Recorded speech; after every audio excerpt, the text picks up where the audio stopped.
Bato de la Rosa kay Inday Sara. Dito muna tayo kay Saldico. Nako, si Saldico, eto na nga. Eto na nga ho, mga kababayan, ang balita kay Saldico, mga bossing. Sabi dito, Interpol Blue Notice. Interpol Blue Notice versus Representative Saldico Casado. Kasi ayaw umuwi.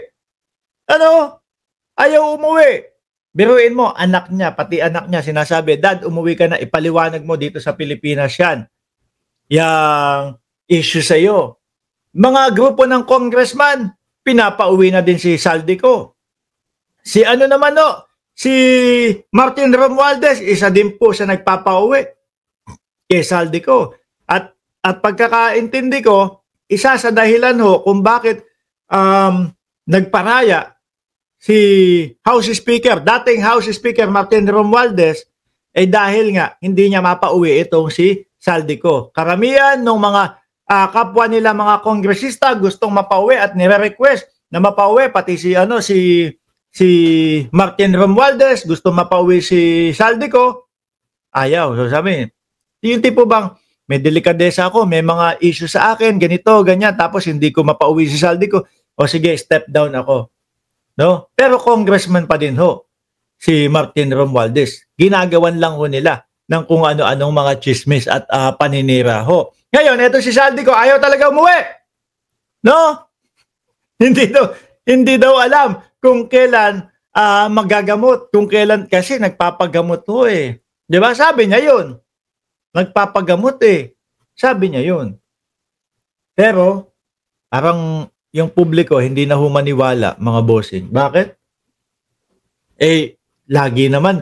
Kasi ho, mga kababayan, sa Pilipinas, kapag kayong may mga ganitong kakaharapin, bigla na lang ho nagkaka-neck brace, bigla na lang ho nagkaka-wheelchair. Kagaya nung dating Pangulong Duterte. Doon sa Hong Kong, sigaw-sigaw yun. Sisipain yung ICC.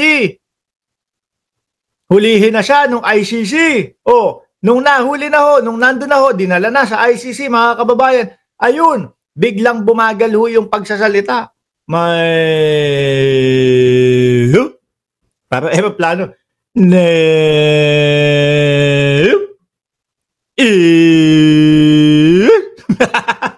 Pero ang tagal, aabutin tayo ng 2 oras sa vlog kapag tinapos ko.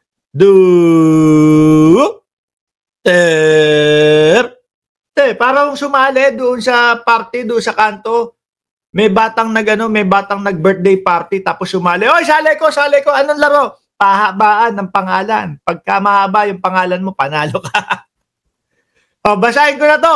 Kinumpirma ni DOJ Secretary Jesus Crispin Boying Remulla na inihahanda na nila ang kahilingan sa Interpol. Nako, ayan na.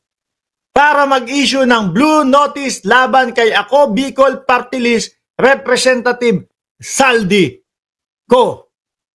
Gusto ho ng mamamayang Pilipino na umuwi at magsalita. Sagutin ni Saldico, mga kababayan. Eto na naman ho, muli na naman tayong hihiling, muli na naman tayong hihingi, no, ng tulong sa Interpol, mga kababayan. Biruin niyo ho yan, ha? Muli tayong hihingi. Sabi nung iba, naku po, yari na naman si Bato. Kasi ito, humingi na naman ng tulong ang Pilipinas sa Interpol. Hindi pwedeng tanggihan. No? Hindi pwedeng tanggihan. Pagka lumabas ang warrant of arrest ni Bato de la Rosa at ang cute ko daw, sabi ni Spanish Bread, ba't naisingit mo naman yan? Sir Mark, ang cute mo po. Ba't bigla mo siningit naman yan? Ikaw naman. Magagalit sa iyo yung mga DDS pag sinabi yan. Balik na tayo. Humihingi ng tulong na naman ang Pilipinas sa Interpol. Ngayon pagka yung ICC, lumabas na yung kanilang warrant of arrest at tingin ko, ilang araw na lang yan. Tingin ko, baka biglain tayong lahat. Eto na ang ICC. Merong warrant of arrest na kay Bato. Napangalanan na ho, di ba? Doon sa 3 kaso. ni dating Pangulong Duterte, yung De La Rosa, at yung isang nakawig din, yung si Vitaliano, nakawig ba yun si Vitaliano Aguirre? Parang nakawig din eh. Napangalanan na sila doon. O alam nga namang eto mga kasapakat pero walang kaso.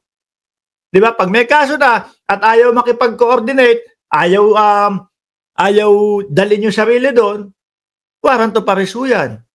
Di po ba? So ngayon, sabi ni Edison, no, nagagal. Wow, ang cute. Parang aso si Mark. Cute. Grabe naman mga DDS. Kanina pa ako nagsasalita dito. Wala ba kayong mga ibang mabanat? Humihingi ng tulong sa Interpol ang Pilipinas para iuwi si Saldico. Di ba? Ayan.